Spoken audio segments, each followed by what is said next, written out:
Rəhimli, mehriban olan Allahın adı ilə bugünkü gündə, bu gözəl bu gözəl anda Allahım sənin də olsun, şükür olsun. Peyğəmbərimiz Həzrəti Məhəmmədə son salat, salam olsun. Olunan dualar öz xalqıma, öz millətimə, harda bir Azərbaycanla, harda bir Allah qulu Məhəmməd ümməti varsa, yer üzündə bəşərdə Allah cümləsinə nəsib etsin. İlahi, bilsən bilğan şükür, haqq sanaqlığan şükür, veydığan şükür, aldığan şükür, nə yaxşı sən varsın.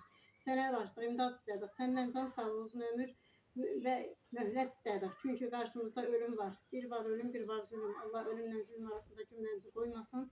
Son nefeste dilimize kelime-i şehadet etmek hepimize nasip olsun. Eşhedü en la ilahe illallah ve eşhedü enne Muhammeden abdühü ve resul kelam diyebilen kullardan Allah. Yine sene açtık, imdad istedik. Yine uzun ömür, can sağlık diledik. Günü sorma ömrümüzü Allah, emel salihten, emel şuman kullar sırasında kalanlardan ile cümlemizi seçilip sevilen kullardan sırasında da olanlardan ile. Bu da Məşəd Ceylan xanım üçün mənim öz xalqım olan duam olsun. Amin.